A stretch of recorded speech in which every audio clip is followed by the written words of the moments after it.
তখন রাত 2টো বাজে। একজন 30-35 বছরের মহিলা একটি শুনশান নীরব রাস্তায় অটোরিকশার জন্য অপেক্ষা করছিল। তখনই হঠাৎ করে ওই রাস্তায় একটি অটোরিকশা চলে এলো। যখনই ওই মহিলা হাত দিয়ে অটোরিকশাকে ইশারা করলো, তখনই অটো ড্রাইভার তার পাশে অটোরিকশাটিকে নিয়ে থামিয়ে দিল। কোথায় যাবেন ম্যাডাম? অটো ড্রাইভার ওই মহিলাকে জিজ্ঞেস করলো। অবন্তিনগর। মহিলাটি উত্তর দিল। অটো ড্রাইভার তার মোবাইলটি বের করলো আর গুগল ম্যাপের মধ্যে অবন্তিনগর খোঁজ করতে লাগলো। কারণ সে শহরে নতুন ছিল, তেমন করে রাস্তাঘাট কিছুই চিনত না, আর সে এর আগে কখনোই অবন্তিনগর যায়নি। অবন্তিনগর ওখান থেকে 7 কিলোমিটার দূরে ছিল। ভাড়া 300 টাকা পড়বে ম্যাডাম, অটো ড্রাইভার মহিলাটিকে বলল। কি 300 টাকা? ভাইয়া 300 তো অনেক বেশি হয়ে যায়, 200 টাকা দিব। ওই মহিলা অটো ড্রাইভারকে বলল। অটো ড্রাইভার ওই মহিলাকে মাথা থেকে পা পর্যন্ত দেখতে লাগলো।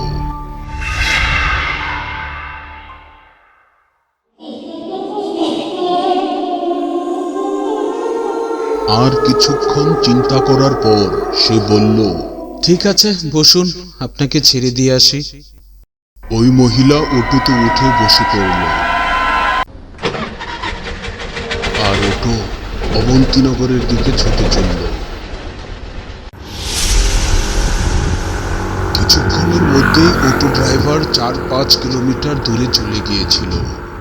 যখন থেকে ওই মহিলা অটোতে উঠে বসেছিল, তখন থেকেই অটো ড্রাইভার ওই মহিলাকে আয়নার মধ্যে ঘুরে ঘুরেই দেখছিল আর গান গাচ্ছিল। সুন্দরী চলেছে একা পথে, সঙ্গী হলে দোষ কি তাতে, রাগ করো না সুন্দরী গো, রাগলে তোমায় লাগে আরো, সুন্দরী চলেছে একা পথে। অটো ড্রাইভারের এই ধরনের আচরণে ওই মহিলা খুব ভয় পেয়ে গেল। সে খুব তাড়াতাড়ি কাউকে ফোন দিল আর ধীরে ধীরে বলতে লাগলো। আর তখনই অটো ড্রাইভার গান গাওয়া বন্ধ করে দিল আর ওই মহিলা ফোনে কি কথা বলে সেটা শুনতে লাগলো। হ্যালো শালিনী, তুই আসবি তো আমার বাসায়? তুই জানিস তো আমার স্বামী বাইরে চলে গেছে আর আমি ঘরে একা আছি। অপর প্রান্ত থেকে উত্তর দিল, না রে, আমি আসতে পারবো না, আমি তো তোমাকে দুপুরেই বলেছিলাম। ফোনের অপর প্রান্ত থেকে ওই মহিলাটি বলল, ঠিক আছে, তোর আসতে হবে না। এটা বলে ওই মহিলা রাগে ফোন রেখে দিল। ওইদিকে অটো ড্রাইভার ওই মহিলার সব কথা শুনছিল। সে জেনে ফেলেছিল যে আজকে রাত্রে ওই মহিলা তার বাসায় একলা থাকবে আর তার বান্ধবীও তার বাসায় আসতে মানা করে দিয়েছিল। অটো ড্রাইভার এখনো ওই মহিলাকে আয়নার মধ্যে ঘুরে ঘুরে দেখছিল আর এই কারণে ওই মহিলা অনেক বেশি ভয় পেয়ে গিয়েছিল।